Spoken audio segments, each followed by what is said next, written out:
사랑하고 여러분 사랑하고 축복합니다. 제가 지금 이 교회가 아마 두 번째 우리 임병철 선교사님 몽골 선교사로 계셨던 임병철 선교사님 모시고 온 것까지 하면 아마 세 번째 오는 것 같습니다. 제가 오늘. 근데 우리 최 목사님이 저를 초청해 주시면 그때부터 제가 마음이 좀 설레기 시작하는 것 같아요. 왜냐하면 제가 나이는 조금 있어도 젊은 분들하고 같이 있는 걸 되게 좋아합니다. 그리고 연세가 드셔도 조금 젊은이처럼 사는 분들을 참 좋아합니다. 근데 여기가 그런 교회이기 때문에 우리 최 목사님한테 제가 사실 작년에 미국을 한 4번 원치 않지만 4번 다녀오게 됐는데 최근에 이제 가기 전에 연락을 주셔가지고 몽골 선교 가신다고 제가 이제 한번 오면 좋겠다고 말씀하셔서 너무나 감사했습니다. 여기가 또 젊은이들한테 아주 핫한 지역이라고 그래가지고 제 아내도 여기 참 좋아합니다.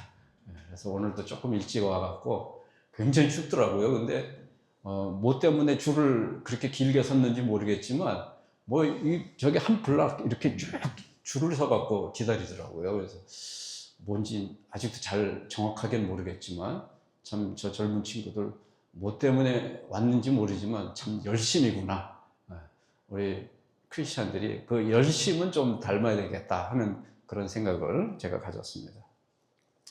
먼저 성경 말씀 잠깐 우리가 봉독하고 그리고 말씀 나누도록 하겠습니다. 사무엘상 15장 4절부터 12절까지의 말씀인데요.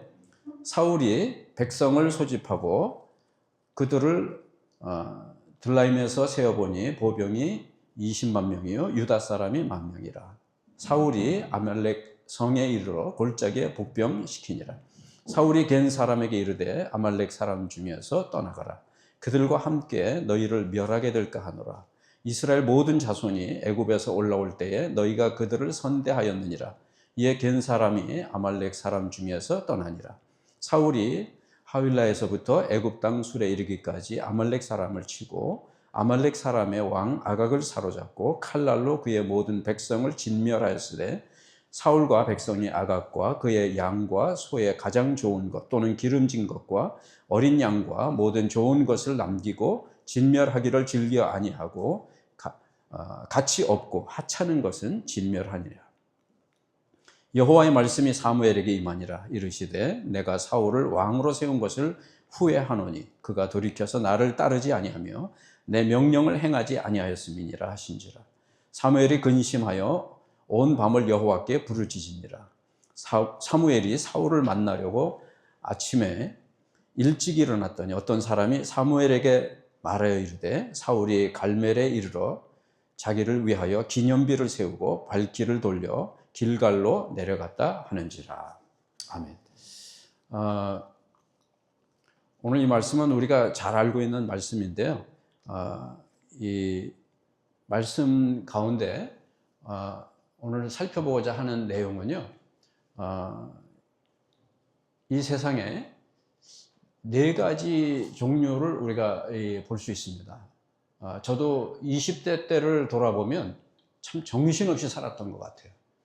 뭐를 위해서 정신없이 살았냐면 성공을 위해서 정신없이 살았던 것 같아요. 그래서 저는 모태신앙이지만 20대 중반에 사실은 일반적으로 객관적으로 볼 때 결혼 준비가 다 돼 있다고 할 정도로 열심히 살았던 것 같습니다. 물론 이제 좋은 부모님 또 만났기 때문에 그 도움도 많이 받았지만 일하면서 학교를 2군데를 다닌 적도 있고요.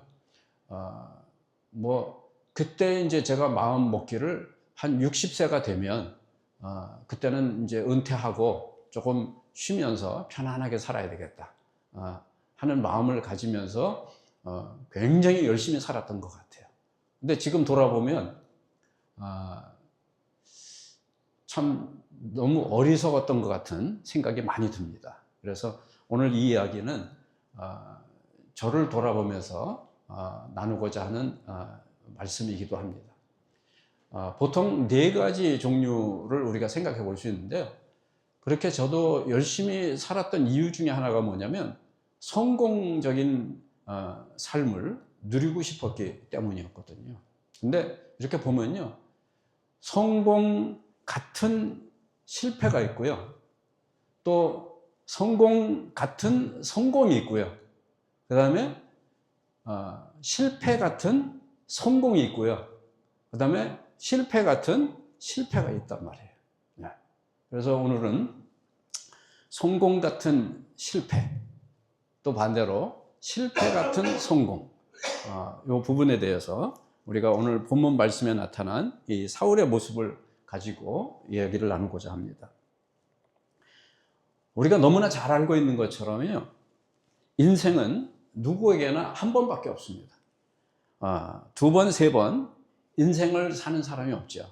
그래서 이게 나이가 들으니까요, 그 말이 이해가 잘 돼요. 너는 젊어봤냐? 나는 젊어봤다. 노인들이 하는 얘기죠.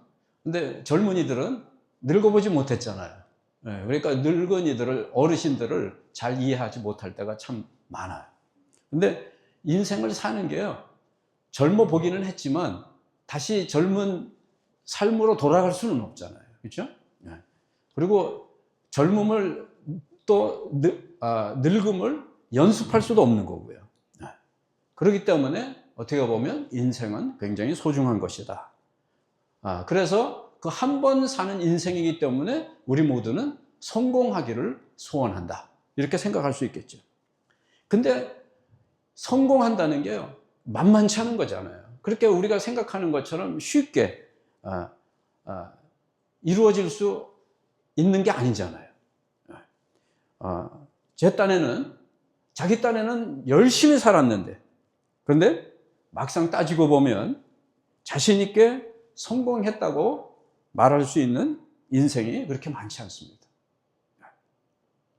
저는 우리 부모님은 학교를 많이 못 다니셨지만 학교도 설립하시고 굉장히 훌륭한 삶을 사셨습니다. 근데 저는요, 가방끈으로 따지자면 우리 부모님의 아마 몇십 배 정도 될 거예요. 학교 다닌 기간도 많고요. 저는 제 평생이 배우러 다니고 가르치러 다닌 학교하고 굉장히 밀접한 관계가 되어 있습니다. 그래서 저는 조금 이렇게 이 발육이 시원찮아 가지고 유치원도, 옛날에 유치원은요, 요새 유치원하고 완전히 달라요. 어린이집 아니면 교회에서 운영하는 성교관, 그 정도 수준인데 그 유치원도 저는 3년을 다녔습니다. 그리고 학교도 거의 평생을 다녔어요. 배우러 다니고 가르치러 다니고, 그리고 가르치는 것도요, 이 어린 아기부터 그 다음에 박사과정 하는 분까지 제가 이 교육을 담당을 했었어요. 그리고 장소도 한국뿐만 아니라 영국, 미국 돌아다니면서 그렇게 많은 젊은이들을 만나고 어린아이들을 만나고 또 어르신도 만났어요. 제가 신학교에서 강의할 때는 거의 대부분이 저보다 나이가 많은 분들을 가르쳤어요. 그런데 그렇게 열심히 했는데도 불구하고 돌아보면요, 아무것도 아니더라고요. 그리고 나처럼 아직도 배워야 될 게 너무나 많은 사람이 이 세상에 없는 것 같고요. 나처럼 부족한 사람이 이 세상에 없는 것 같고요. 근데 남들이 볼 때는 제가 비교적 그래도 성공적인, 아까 말씀드린 것처럼 좋은 부모를 만난 덕에 성공적인 삶을 살았다고 그렇게 생각을 하는 것 같더라고요. 근데 안타까운 건요, 남들이 볼 때는 성공한 것 같은데 실제로는 실패한 인생이 참 많다는 거죠. 공사를 하는데 부실공사한 것 같은 그러한 인생을 말하는 겁니다. 겉으로 볼 때는 헐 좋고 번듯해 보였지만 어느 날 갑자기 무너지는 그러한 다리처럼, 혹은 무너진 백화점처럼 실패한 인생입니다.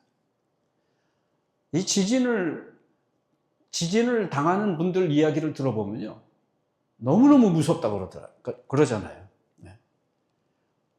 지진을 만나기 전에는 번들한 그러한 건물이었는데, 지진을 만나는 그 순간에 완전히 한순간에 무너지는 인생이 허다하다는 거예요.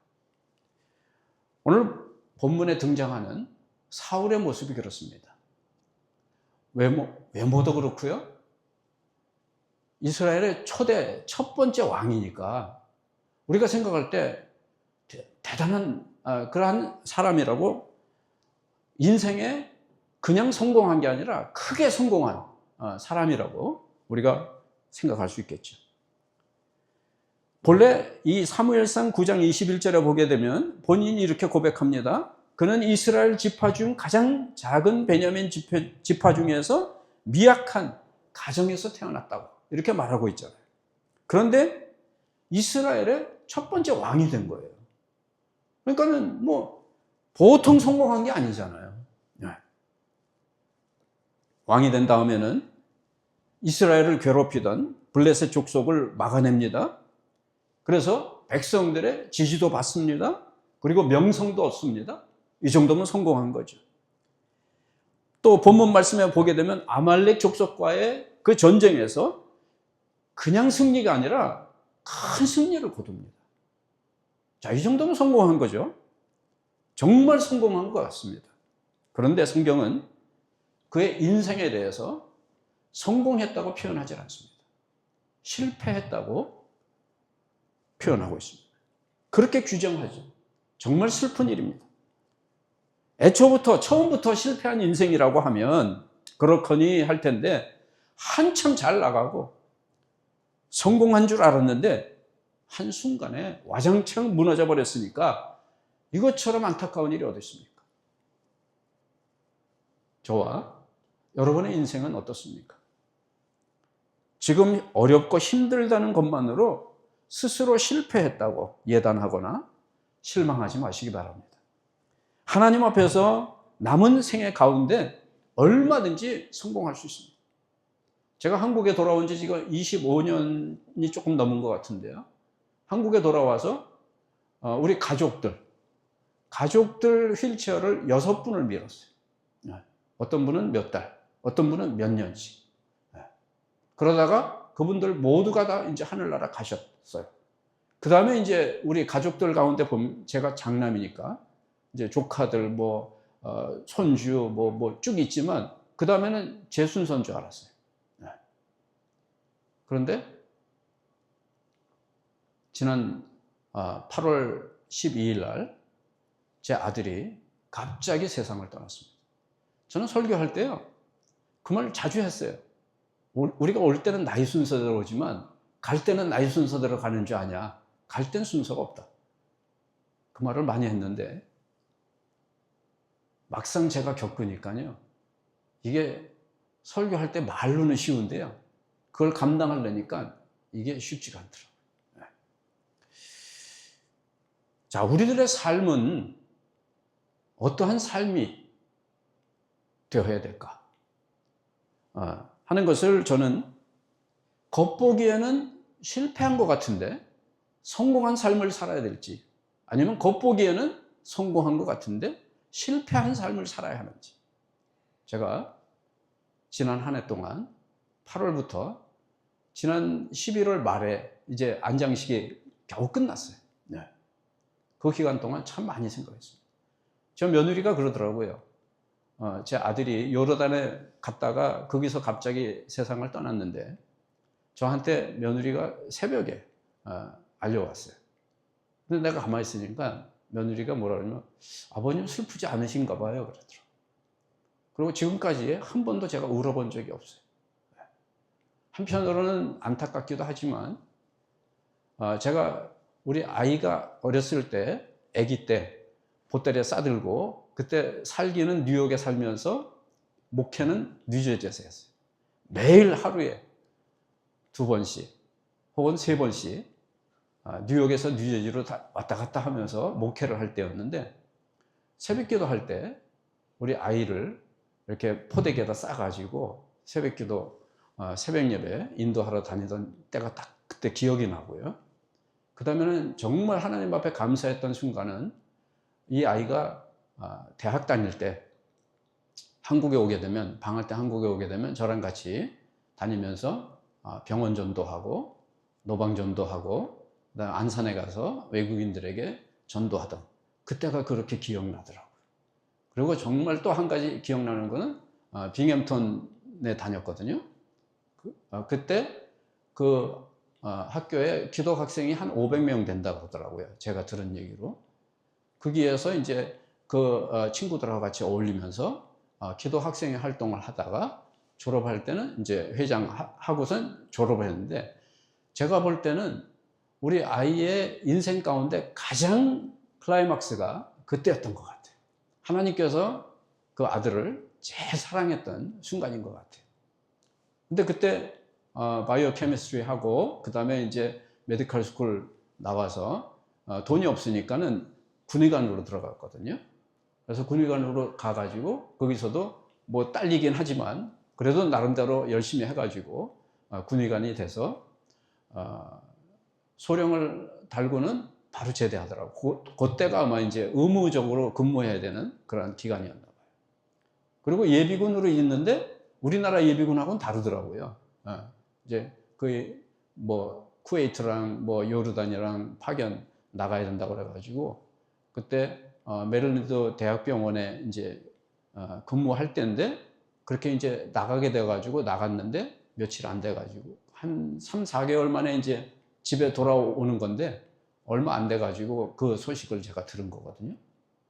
근데 참 아쉬운 게 저랑 같이 다니면서 이렇게 이 전도하고 선교하고 할 때 이 아이가 음악을 좋아해요. 그래갖고 뭐 드럼, 뭐 기타, 피아노 이제 막 연주하고 찬양하고 그럴 때는 하나님이 이 아이를 찬양 사역자로 쓰시려나 보다 이렇게 했는데, 나중에 또 의사가 되니까 하나님이 이 아이를 갖다가 의료 선교에 또 쓰시려나 보다 그랬는데요. 결국에는 의료 선교 제 기억으로는 한 번도 가보지 못하고 아빠보다 먼저 앞서서 40이 채 안 됐는데 하늘나라를 갔어요. 그런 걸 보면서 나도 이제 하나님 앞에 갈 날이 가깝긴 하지만 이제 얼마 남지 않았기 때문에 이 기간이 더 중요한 그리고 소중한 기간이라 이렇게 생각하고 하루하루 살아가고 있습니다. 우리가 이렇게 보면요, 우리 아들이 그런 전도하고 선교하고 또 찬양하고 그럴 때는 사람들이 저한테 와서 별로 그렇게 물론 이제 진심 어린 칭찬을 하는 분은 있지만 외형적으로 보고 칭찬하는 분들은 별로 없었어요. 근데 나중에 의사가 되니까요, 사람들이 기대하는 것도 많고 목사님 아들 참 대단하다고 막 이런 얘기들을 많이 하는 거예요. 근데 제가 이렇게 볼 때는요, 하나님 보실 때도 그럴 것 같아요. 저는요, 의사가 된 아들의 모습은 한 번도 제가 정말 대단하다고 하나님이 정말 기뻐하시겠다고 생각한 적이 저는 거의 없는 것 같아요. 오히려 대학생 때 재정적으로 어려움이 있고 아빠가 제대로 이제 지원을 못 해주니까 그런 가운데서도 자기 생일날이 되면요, 막 페이스북 같은 데다 광고를 해가지고 올해 내 목표는 몇백 불이라고 얘기를 하면서 그게 모이면 올해는 이 성폭행당한 그러한 분들을 위해서 그걸 쓰겠다고 하고, 또 어떤 때는 아동 학대 당한 어떤 해에는 자기 생일이 되면요, 한 달 전부터 미리 광고를 막 하는 거예요. 그래갖고 펀드레이징 해가지고 그런 데다가 이렇게 쓰는 그 모습을 볼 때는 참 대견스럽더라고요. 그래서 제가 우리 아들이 세상 떠나고 나서 그게 너무 제가 이제 대견스럽고 기억이 나서 앞으로 한 10년 동안 미국에서 그렇게 하고 한국에서도 그렇게 하려고, 우리 아들이 하던 거를 그렇게 하려고 하는 게 뭐냐면요, 그때 살아가는 그 모습이 재정적으로, 환경적으로는 어려웠지만 하나님께서 기뻐하시는 성공적인 삶을 살았던 기간이라고 생각하기 때문에 그러한 이 사역을, 아들이 하던 일을 아빠가 이어서 하려고 지금 결심을 하고 다 준비를 해놨습니다.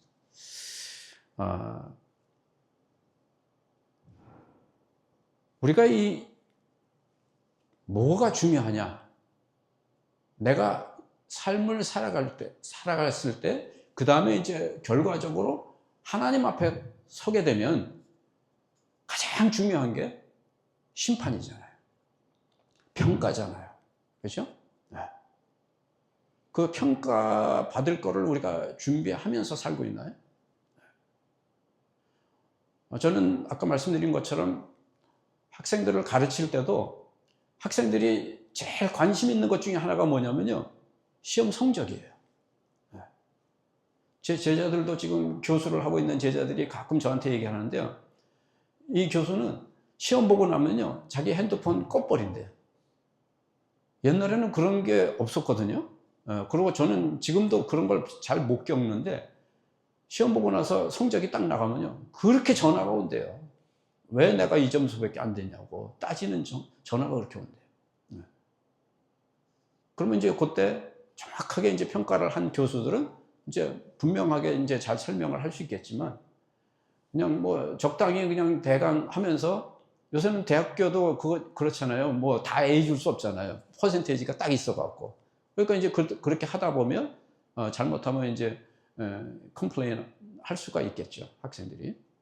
근데 하나님께서 이 평가하는 건요, 제가 회개를 정말, 이게 정말 회개구나, 이 회개라는 게 이렇게 놀라운 축복이구나 하는 것을 경험한 적이 있는데요, 그때 어떻게 회개를 하게 됐냐면요, 그때 이제 금식 기도할 때거든요. 갑자기 하나님이 내 앞에 대형 스크린으로요, 내가 어렸을 때 지었던 죄부터 다 보여주시는 거예요. 저는 새까맣게 잊어버리고 있었는데, 그러니까 그 보여주는 걸 보니까 이 세상에서 가장 악독한 게 저더라고요. 위선적이고, 거짓말하고, 속상해하고, 질투하고, 이런 걸요, 그냥 뭐 대형 스크린에 그냥 보여주시니까, 마지막 심판받을 때 내 발로 천국을 가든지 내 발로 지옥을 가겠구나 하는 생각이 딱 드는 거예요. 그러니까 그 평가가 중요한 거잖아요. 그죠? 이 세상 크리스찬이 아닌 사람은요, 그 평가 뭘 생각지도 않아요. 그러나 우리는 그 평가가 제일 중요하죠. 그래서 이제 우리들의 인생이 겉보기에는 실패한 것 같지만 하나님 보시기에 성공적인 삶을 살아야 한다는 거죠.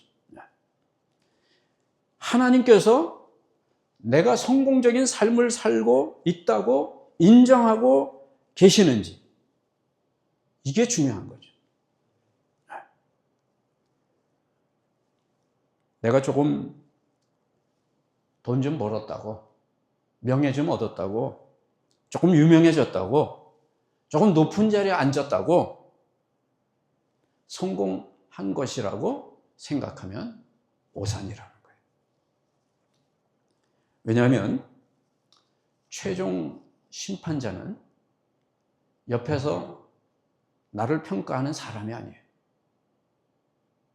하나님이에요.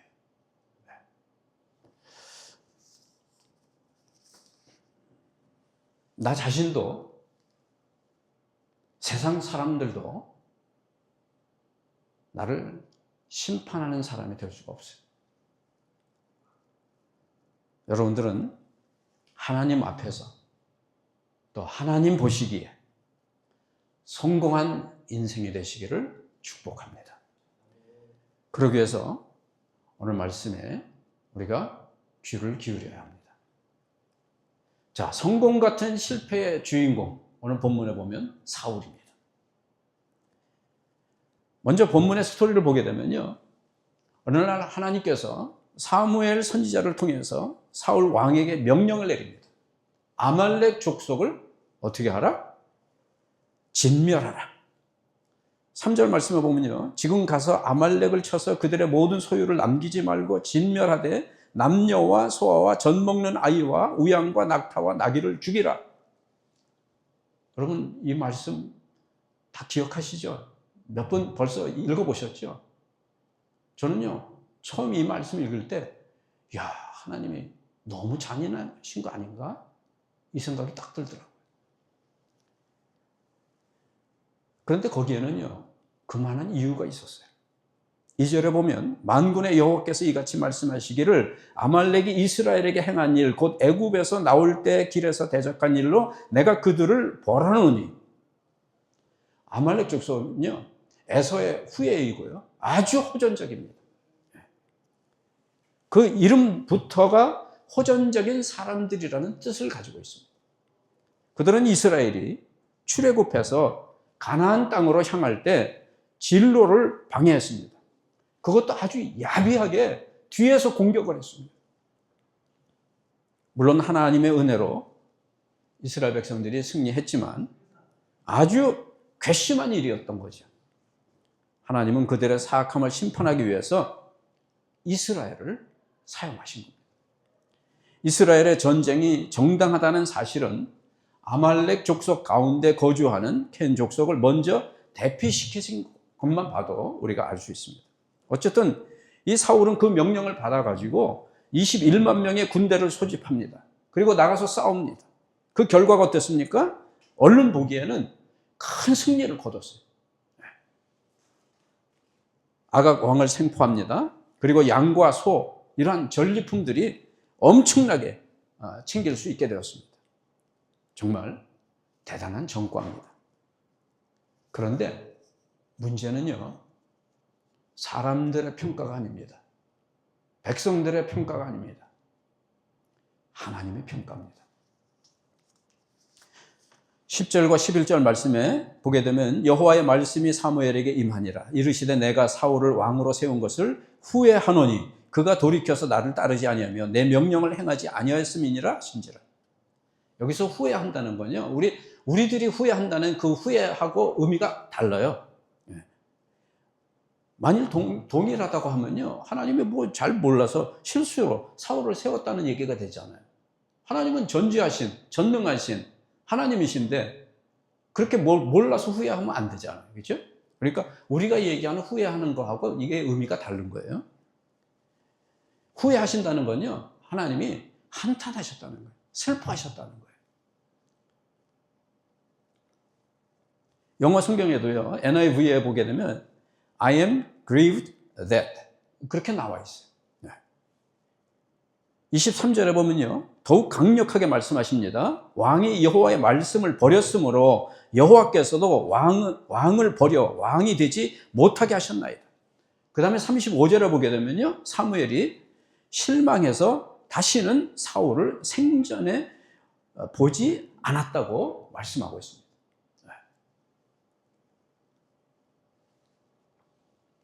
정말 이 말씀대로요, 사울은 성공한 게 아니라 실패한 겁니다. 나중에 보면 왕의 자리에서 쫓겨나죠. 사무엘상 31장 1절부터 6절까지의 내용을 보게 되면요, 사울은 또 다른 전쟁에서 전사를 합니다. 정확하게 말하면요, 부상당해서 자살합니다. 그래서 실패했다는 거예요. 그 아들들도 같이 전사합니다. 한마디로 말해서 버림받은 인생이 되고 말았어요. 퇴짜 맞은 인생이 되고 말았어요. 사울은 이래서 성공 같은 실패의 주인공이 되고 만 것입니다. 우리는요, 결코 이런 인생이 되면 안 됩니다. 하나님 앞에 서기 전에 혹시 잘못된 거 있다면 하나님 앞에 서기 전에 바로 서야 합니다. 하나님이 보시기에 성공적인 인생이 되어야 합니다. 그렇게 되시기를 다시 한번 축원합니다. 자, 사울의 실패의 원인이 뭔가요? 우리가 원인을 알아야죠. 그렇죠? 우리가 어디 몸이 아파도요, 뭐 때문에 아픈지를 잘 진단이 내려줘야 그 다음에 뭐 약을 쓰든 뭐 수술을 하든 뭐 어떻게 하겠죠. 차가 고장이 나면 정비소에 가면 유능한 정비사일수록요 원인이 뭔지를 잘 진단을 합니다. 그러면 돈도 적게 들고요 정확하게 잘 고쳐줄 수 있어요. 돌팔이 정비사한테 가면요 멀쩡한 거 괜히 망가뜨려 놓고 제대로 고치지도 못하고 돈은 비싸게 청구하고 그런 게 돌팔이 정비사 아니겠어요? 그래서 우리가 원인을 잘 알아야 돼요. 신앙인이었죠.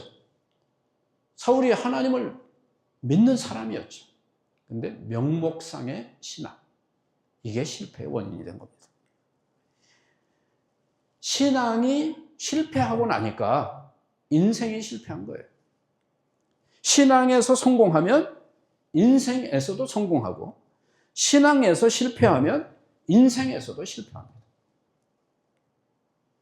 그의 신앙은요 겉보기에는 그럴듯했습니다. 제사도 꼬박꼬박 잘 드렸어요.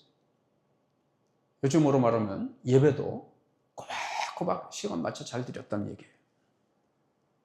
여호와 하나님의 이름이 입에 붙어 있었어요.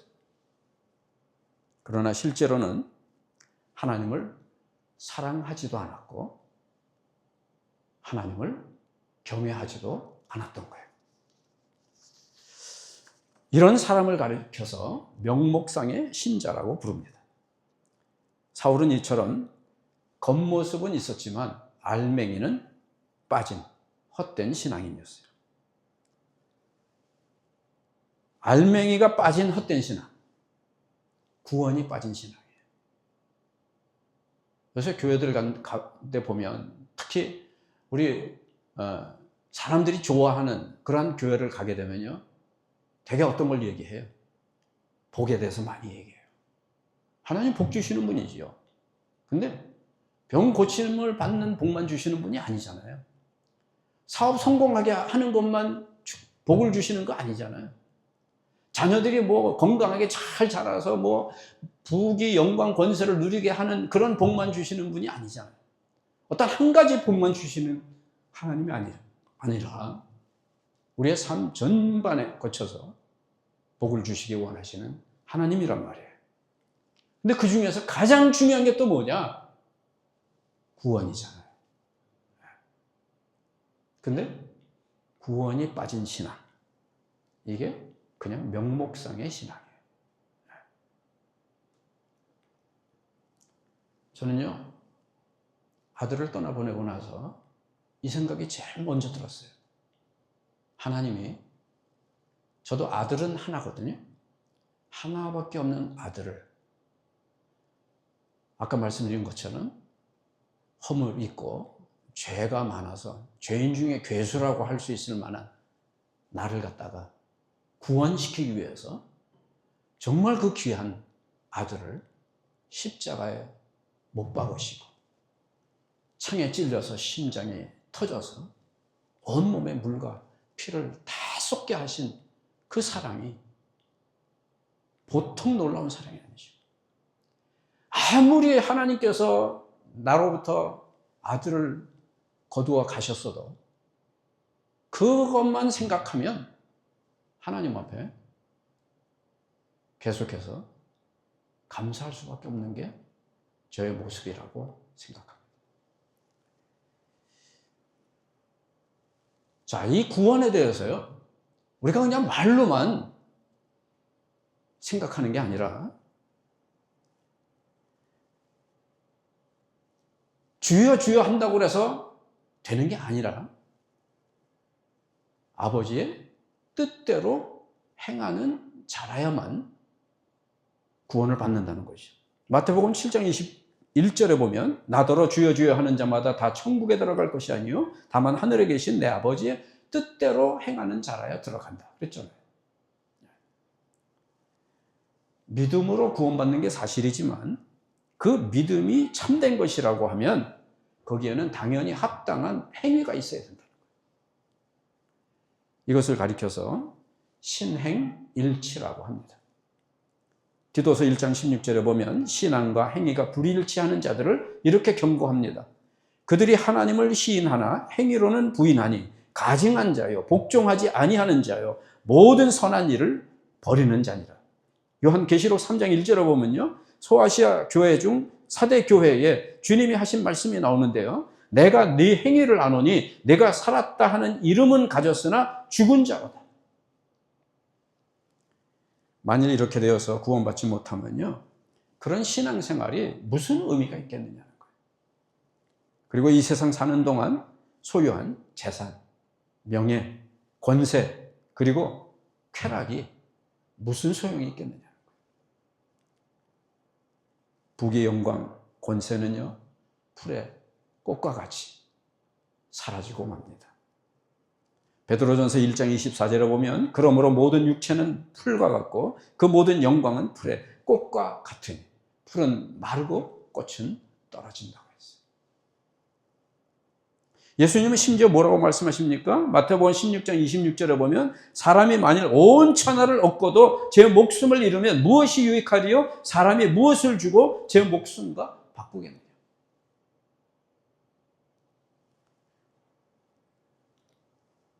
그러므로 우리가 매 순간마다 구원의 신앙을 체크하는 것은 대단히 중요합니다.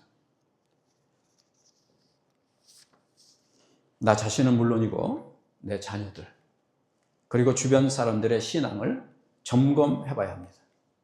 특히 임종이 가까우면 가족들끼리 혹은 교육자를 모셔서 체크해야 합니다.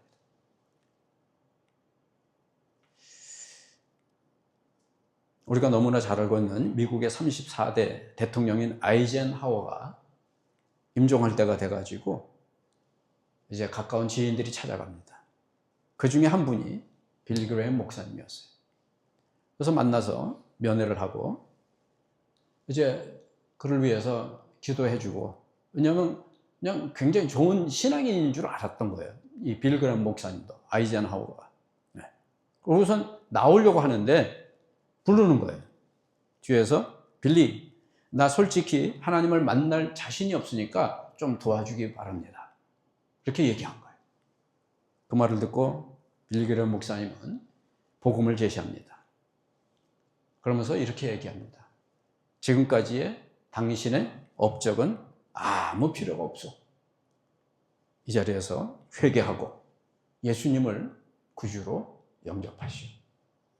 그 말을 듣고 아이젠하워는 잠시 생각에 잠기고는 이렇게 응답합니다. 빌리, 이제 준비됐어. 얼마 후에 아이젠하워는 평안한 모습으로 천국에 들어갔다고 합니다. 인생이 태어날 때는요, 주먹을 쥐고 세상에 옵니다. 무언가 거머쥐려고. 그런데 갈 때는요, 손을 다 편 채로 세상을 떠납니다. 빈손으로 말입니다.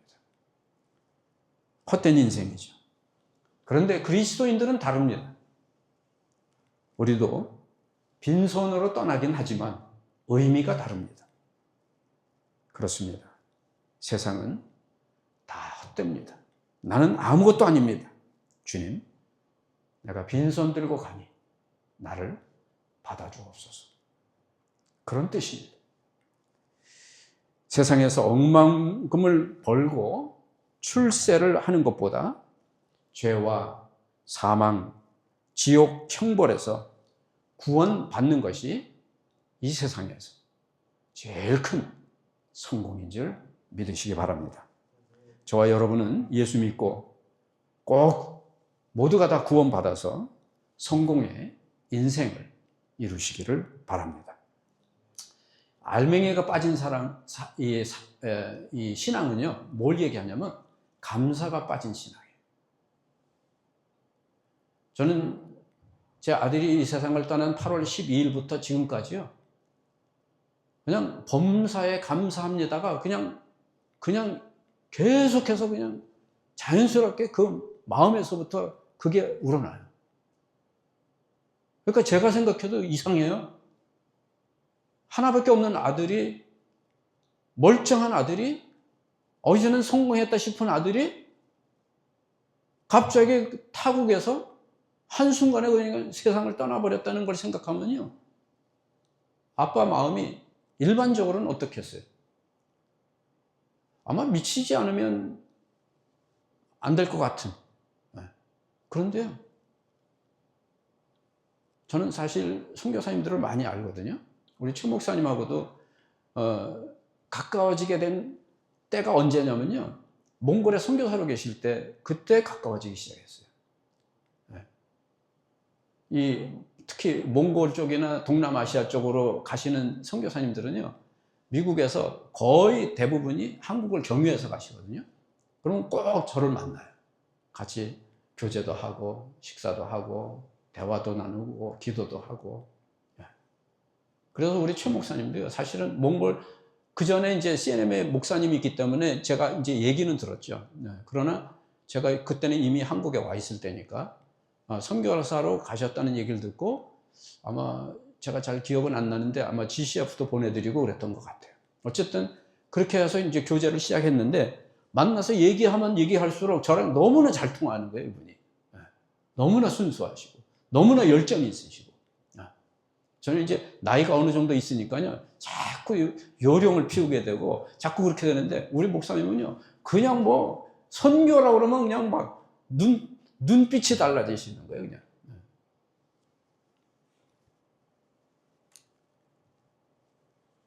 그런데 이러한 분들을 보게 되면요, 제 마음에 무슨 생각이 많이 나냐면 감사.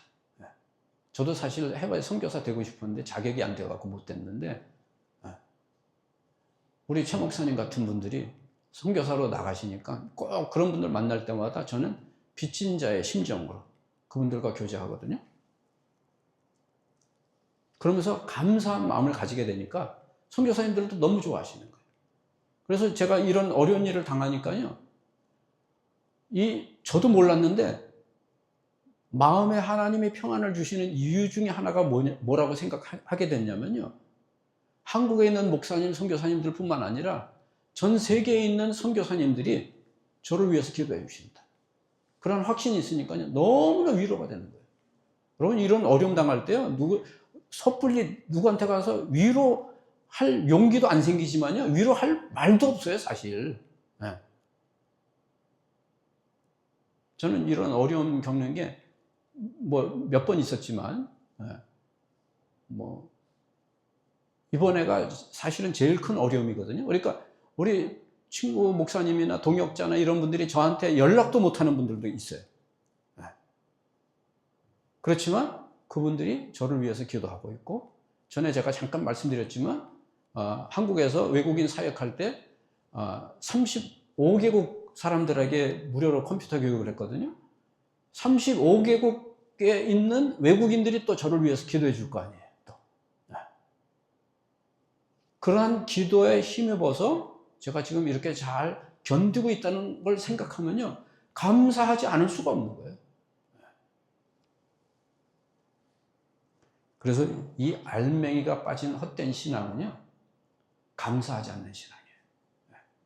어떠한 고난이 다가와도 오히려 범사가 무릎범자 아니에요, 그렇죠? 좋은 일만이 아니라 슬픈 일, 고통스러운 일, 고난을 당해도 감사할 수 있는 게 진짜 감사가 아니죠? 감사가 아니겠어요? 그렇죠? 그래서 감사하는 마음이 빠지면 그 신앙은 거짓입니다. 그런데 사울은요, 전쟁 중에 어땠습니까? 말씀에 불순종하고 아각 왕을 생포합니다. 왜 그랬습니까? 백성들 앞에서 자기를 과시하고 자기의 능력을 자랑하려고 하는 겁니다. 저는요, 살아가면서 하나님이 제일 싫어하시는 게 뭘까 생각해 본 적이 있거든요. 근데 그거 같아요. 하나님께 올려질 영광을 내가 도둑질하는 거. 그걸 하나님이 제일 기뻐하지 않으실 것 같아요. 근데 사울이 처음부터는 그러지 않았겠죠? 근데 이때 이 말씀 내용을 보면 사울이 하나님은 뒤로 하고 자기를 과시하려고 하는 거예요. 하나님으로부터 그의 잘못에 대해서 전해들은 이 사무엘은요, 밤을 새서 기도하고 있습니다. 사무엘이 어떤 분입니까? 너무나 귀한 분이잖아요. 12절에 보게 되면 사무엘이 사울을 만나려고 아침에 일찍 일어났더니 어떤 사람이 사무엘에게 말하여 이르되 사울이 갈멜에 이르러 자기를 위하여 기념비를 세우고 발길을 돌려 길갈로 내려갔다 하는지라. 누구를 위해서 기념비를 세워요? 자기를 위해서 기념비를 세워요. 승리는 하나님의 은혜로 승리한 건데, 하나님 앞에 감사제를 드려야 마땅한 건데, 그는 자기의 이름을 내기 위한 기념비를 세우는 거예요. 우리가 하나님 일을 하면서도 가끔 그런 적 없나요? 제가 뉴욕에서 청소년 사역할 때 그 갱들 중심으로 해가지고 어떻게 사역을 해야 잘할까 이렇게 생각했다가 이 젊은 친구들이 다 이 노래를 좋아하잖아요. 그래갖고 찬양하는 밴드를 만들었어요. 그래갖고 처음에는 한 50명, 100명 이렇게 모였는데, 제가 이제 그 뉴욕을 떠나서 이제 신학교를 가기 위해서 떠날 때, 그때 이제 그 퀸스 칼리지 그 이제 강당에서 집회를 이제 하고선 떠났는데, 그때 한 2,000명 모였어요. 그러니까 우리 아이들이, 밴드 멤버들이 얼마나 긴장을 해요. 그래갖고 제가 걔들한테 그랬어요. 니네들 여기서 연주하면서 틀려도 괜찮다. 뭐 잘못해도 괜찮다. 그런데 내가 망신당한다고 생각하지 마라.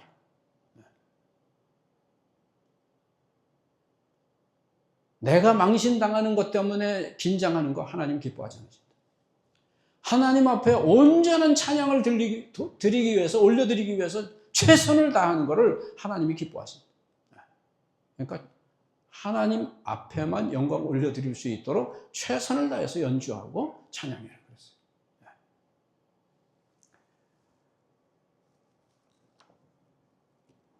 우리는 항상 하나님 앞에 겸손해야 합니다. 감사해야 합니다. 그것이 바로 신앙의 기본입니다. 괜히 스스로 거물인 척하면요, 고물되고 말아요. 어제 후배가 제 목사 안수 사진을 목사 안수 받은 사진을 어디서 구했는지 저한테 보내왔더라고요. 근데 그게 보니까 제가 목사 안수를 1980 몇 년이죠? 1982년에 제가 목사 안수를 받았어요. 그러니까 지금 몇십 년 된 거죠. 그렇죠? 네. 근데 그때 같이 목사 안수를 받은 친구들이 지금은 다 벌써 이제 세상 떠난 분도 있고요. 다 이제 원로예요, 다. 근데요, 그분들 가운데도요, 거만한 분들은요, 다 고물됐어요. 나이가 들어도 겸손하게 젊은 후배들을 잘 섬기고, 이런 분들은요, 지금도 그냥 왕성하게 이렇게 그 체력에 맞는 그 범위 내에서 왕성하게 사역하고 있습니다. 사도 바울을 보세요. 그는 이름부터 조금 전에 얘기한 사울이었는데 바울로 바꾸잖아요. 사울은요, 큰 자라는 뜻이에요. 근데 바울은요, 작은 자라는 뜻이에요. 자, 오늘 그 바울의 고백을 한번 보죠. 고린도전서 15장 10절에 이렇게 고백합니다. 그러나 내가 나된 것은 하나님의 은혜로 된 것이니 내게 주신 그의 은혜가 헛되지 아니하여 내가 모든 사도보다 더 많이 수고하였으나 내가 한 것이 아니요 오직 나와 함께 하신 하나님의 은혜로라. 뿐만 아닙니다. 디모데전서 1장 15절에 보면 밑보다 모든 사람이 받을 만한 이 말이요 그리스도 예수께서 죄인을 구원하시려고 세상에 임하셨다 하였도다. 죄인 중에 내가 괴순이라. 사울이었을 때는 어땠어요? 지가 이 세상에서 제일 의인인 줄 알았어요. 그래서 예수 믿는 사람 잡아서 고문하고 옥에 가두고 죽이는 일에 가장 앞섰던 그러한 사람이었잖아요. 근데 나중에 뭐라 그래요? 내가 그냥 죄인도 아니고 죄인 중에 괴수다. 네. 그렇습니다. 겸손하게 감사하면서 사는 신앙이 참 신앙입니다. 우리 모두가 그런 신앙으로 하나님께 영광 돌리고 하나님을 기쁘시게 함으로 하나님께 인정받는 성도, 그래서 꼭 성공하는 인생이 되시기 바랍니다. 또 이 알맹이가 빠진 헛된 신앙은 뭐가 빠진 거냐면요, 진실이 빠진 거예요. 저는 목사지만요, 목사님들 가운데도 진실이 빠진 분은요, 이미 목사로서의 생명이 끝난 거예요. 우리가 크리스찬이라고 말하잖아요. 크리스찬 가운데도 진실이 빠진 사람은요, 크리스찬이라고 볼 수 없어요. 신앙은요, 진실입니다. 그리고 정직입니다. 우리 하나님은요, 살아계신 분이시죠. 그리고 언제, 어디서, 무엇을 하든지 항상 우리와 함께 하시는 분이십니다. 하나님의 이런 편재성을 믿는다고 하면 진실과 정직은 가장 기본입니다. 그런데 사울은 하나님의 눈을 속이려 합니다. 뻔한 하나님의 명령에 불순종하고 나중에 들통이 나니까 또 여기서 변명합니다. 자기 합리화를 시도하는 간교한 모습을 보입니다. 우리가 정치하는 사람들을 통해서도 다 보이잖아요. 우리 사람들도 다 볼 수 있는데 하나님이 못 보실까요? 사무엘이 그의 잘못을 책망하니까 어떻게 답변합니까? 20절, 21절에 보니까 사울이 사무엘에게 이르되 나는 실로 여호와의 목소리를 청종하여 여호와께서 보내신 길로 가서 아말렉 왕 아각을 끌어왔고 아말렉 사람들을 진멸하였으나 다만 백성이 그 마땅히 멸할 것 중에서 가장 좋은 것으로 길갈에서 당신의 하나님 여호와께 제사하려고 양과 염소를 끌어왔나이다. 이단이라고 하는 건요, 달을 잇자 끝단자잖아요. 처음에는 다 똑같아요. 중간까지 똑같아요. 근데 맨 마지막 끝에 살짝 달라요. 아담과 하와가 처음 범죄할 때도 하나님의 말씀 알았죠. 근데 그 말씀에다 처음과 끝이 조금 더하고 빼니까 에덴 동산에서 쫓겨나게 되죠. 하나님이 정령 죽으리라 그랬는데 뭐라 그래? 죽을까 하노라. 죽을지 안 죽을지 모르겠다. 먹지 말라고 그랬는데 거기서는 또 보태죠? 먹지도 말고 만지지도 말라고 그랬다고 그러잖아요.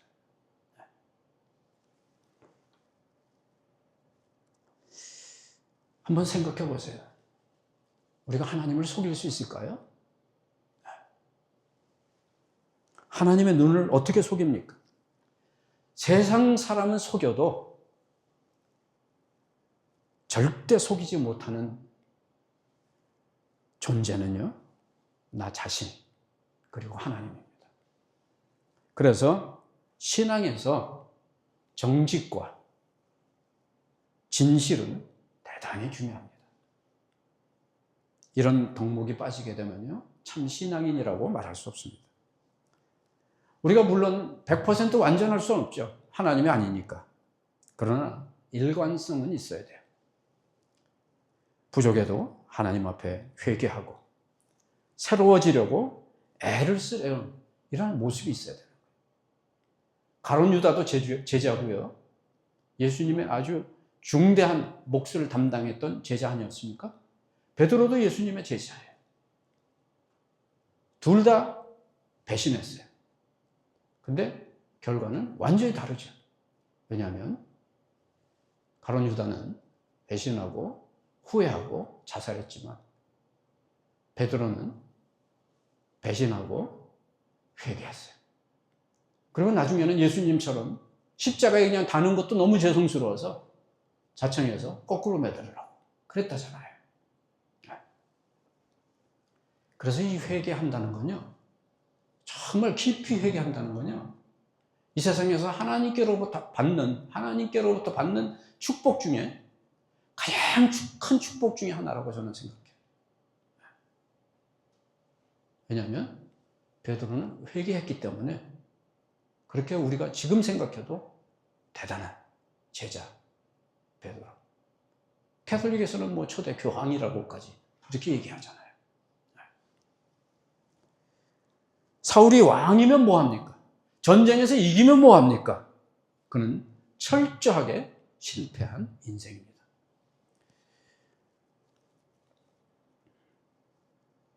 하나님 앞에서 진실과 정직을 지키면서 잘하는 것, 하나님이 기뻐하시는 방식으로 잘하는 것이 진정한 성공이라는 것입니다.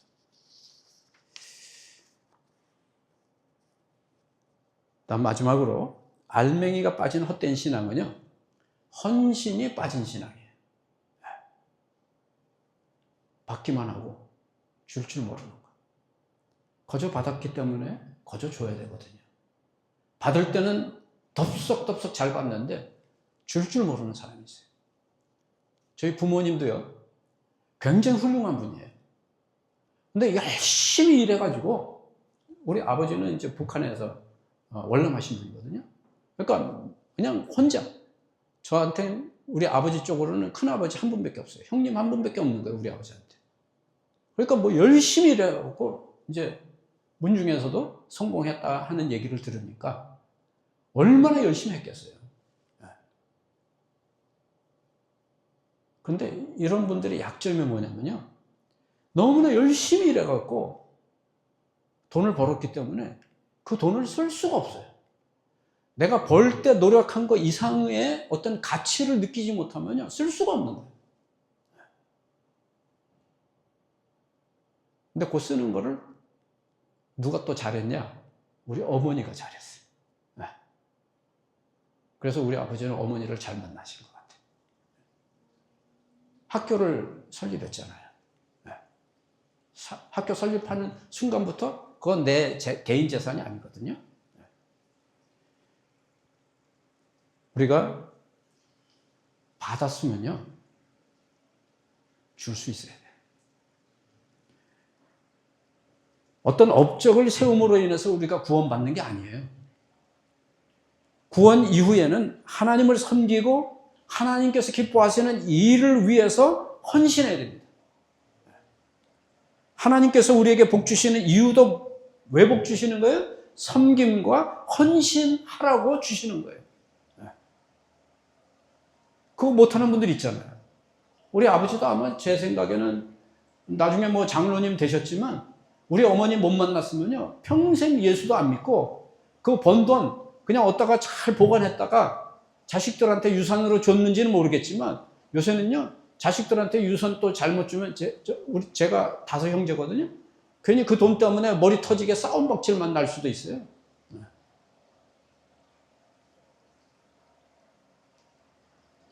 사울은요, 자기 욕심만 채우기 위해서 혈안이 되어 있었어요.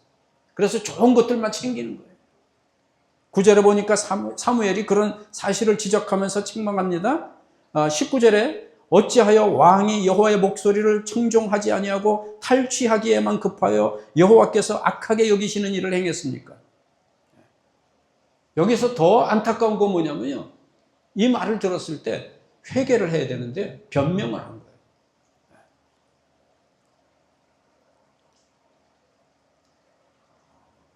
자, 성공 같아 보이지만 실패한 인생, 이 사울의 인생이죠.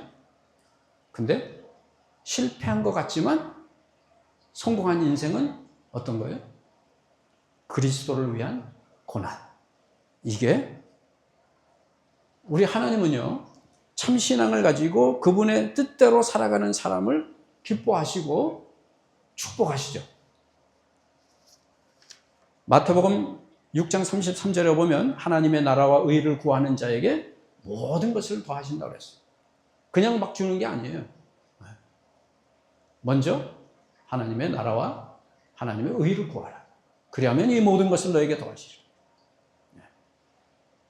이 말씀대로 세상의 기준으로 봐도 잘 되는 성도들이 얼마나 많은지 모릅니다. 그런데 때로는 참 신앙을 갖고 누구 못지않게 정말 하나님께서 기뻐하시는 삶을 살아가는 사람들 중에서도 세상의 기준으로 보게 되면 실패한 사람들이 적지 않다는 사실이에요.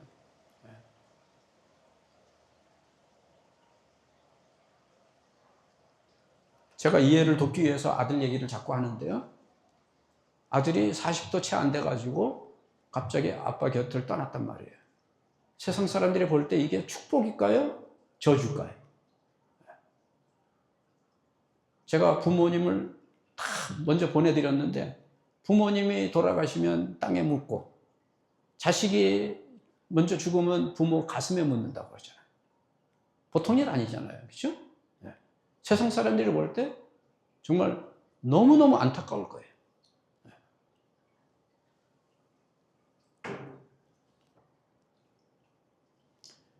욥이 그러한 어려움을 겪었는데도 참 놀라운 것은요, 욥의 아내마저도 너 그래도 하나님 믿을래? 요즘 말로 하면요, 하나님 저주하고 죽어버려, 이런 식으로 하고 막 떠나버리잖아요. 그 끝까지 곁에 있어야 될 아내까지 떠나잖아요. 그런데도 성경에 보게 되면 욥이 그러한 어려움 가운데도요, 한마디 하나님 앞에 원망하지 않았다고 그러잖아요. 참 그분 대단한 분인 것 같아요.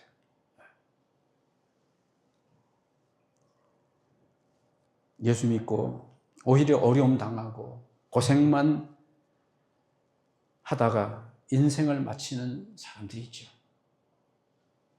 그러나 이런 경우에도 올바른 신앙으로 끝까지 살아간다고 하면 성경에서는 그런 분들에게 성공적인 인생이라고 말합니다. 성경에 그런 예를 들 수 있는 분이 누굴까요? 스데반 집사. 정말 하나님이 기뻐하시는, 요새 웬만한 장로님보다 훨씬 낫잖아요. 그죠? 그런데 결국에는 어떻게 해요? 돌에 맞아 죽어요. 아마 그때 중요한 역할을 한 사람이 나중에 바울이 된 사울이 아니었나. 우리가 이렇게 생각하잖아요. 그렇죠? 스데반은 그때 돌에 맞아 죽었지만 아마 사울이 그 당시에 그 모습을 보고 적지 않게 충격을 받지 않았나. 저는 그렇게 생각합니다. 스데반은 떠났지만 그의 순교가 하나님의 놀라운 구원의 역사를 이루게 하게 된 것이죠. 예수 그리스도를 증거하다가 돌에 맞아서 피투성이가 된 채 죽었습니다. 그 당시에 사람들은 스데반 집사를 실패자라고 생각했을지 모릅니다. 그러나 성경과 역사는 무엇을 증거합니까? 스데반이 순교당할 때 하나님 보좌 우편에 앉아 계시던 예수님께서 벌떡 일어서셨던 거예요. 얼마나 영광스러운 일입니까? 비록 짧은 생애를 마감했지만, 비참하게 죽어간 것 같지만 사실은 가장 영광스러운 모습으로 천국에 들어간 것입니다. 그는 실패처럼 보였지만 실상은 성공의 인생을 살았던 것입니다.